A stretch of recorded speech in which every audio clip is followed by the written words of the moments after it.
are back to the beginning of another week.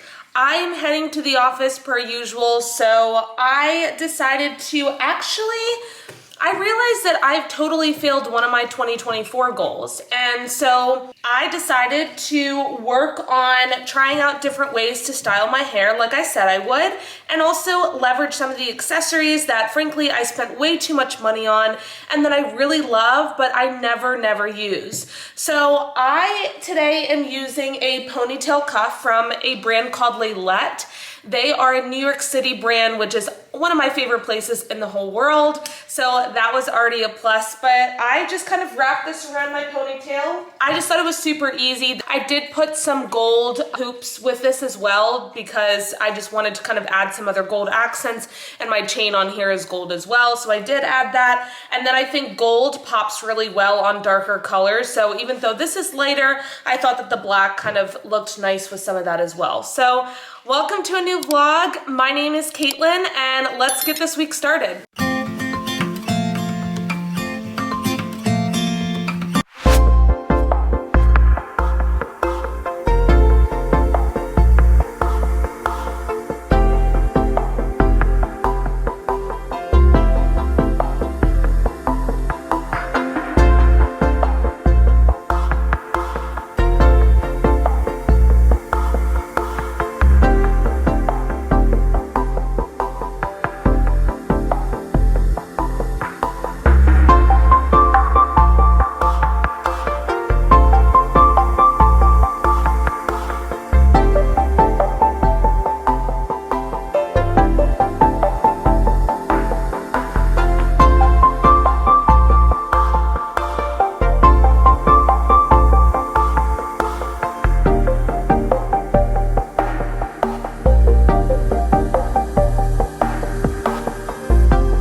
Morning.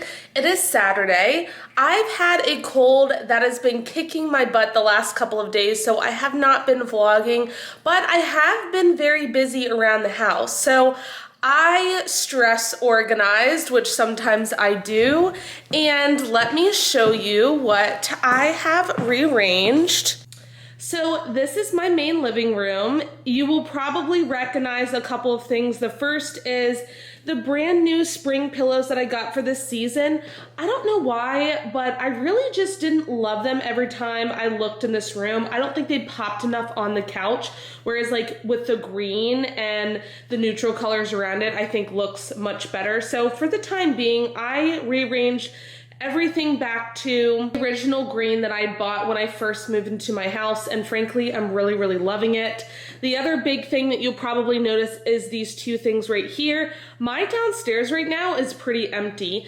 I took apart everything. I brought it up these lovely stairs, and I just was like, I want to fill these spaces, and I actually think I like it much better. I might catty corner this piece because that looks a little off to me, but I also like how much more, when you catty corner things, I feel like it takes up so much more space, so I gotta play around with it. Obviously with all the books and everything here, everything's pretty heavy.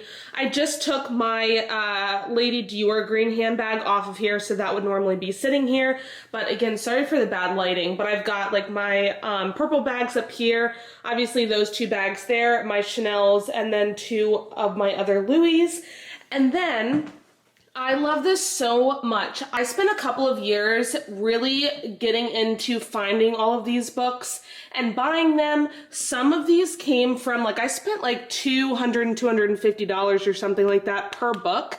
These are directly from Louis Vuitton. This is the Gucci one. This is the Bloomingdale's one that was, I think it was last year, 2 years ago for their 150th anniversary. So I've got some really unique, cool books in here. These are also Louis Vuitton travel books that I bought directly from Louis Vuitton. Same thing with this one. These cost me like $350, which I'm sure you all are going to think I'm crazy for, but again, I was really into it at the moment. And they're actually notebooks, but I refuse, at least right now, to write in them because, again, they did cost me so much. So right now they're just sitting there. And then I've got some Hermes ones that, again, they, sell directly from there. This is the Tiffany's one. This is yet another Hermes one. And then some of these kind of mixed in here, you will probably or have probably seen at like Home Goods. So that's kind of where most of those come from. And then again, I've got my big Manolo one. I've got my Tom Ford one, my Vivienne Westwood. So I've got a lot of cool things in here. And I feel like downstairs it was really hard to tell what I had down there. And then underneath that, I've just got, again, like a couple of my other bags here as well. This was my very, very first Louis Vuitton and my very first wallet. I love this clutch, especially for like special occasions. This Delvaux, however you say that. And I got that little scarf that frankly I never wear. That brand I feel like is really starting to rise and we're seeing more of those stores. So this is actually from the flagship store when I went to Belgium. So that's where the original store is. And their leather is the same leather that they use to make an Hermes handbag. So if you look at a little pyramid, I'll actually put it on the screen so you guys can see. They're actually at the top. So it's just really interesting. I think that's going to be even more popular in the next couple of years. So I'd like to frankly get a handbag from there since Hermes is so hard to get, but obviously it's not, it's not cheap. But yeah, so this is kind of what I ended up doing this. I really love like the green right here. I need to fill this bowl frankly with something else. But yeah, this is kind of how it looked. Oh, I also moved my wine fridge here, which I actually really love because if I'm watching the TV and then maybe do something else, I don't know, I want to make it kind of like a cute little movie, movie thing, and then I love staring at my handbag. I hope that you like what I did. I have been meaning to show you what that looks like, but again, have not been feeling very well. I'm feeling a little bit better. I'm still a little stuffy, but I'm feeling much better, frankly, than I have the last couple of days. So I'm going to Stone Tower Winery with a couple of my friends, and so I'm gonna head there in just a couple of minutes, but I just kind of wanted to check in, say hello.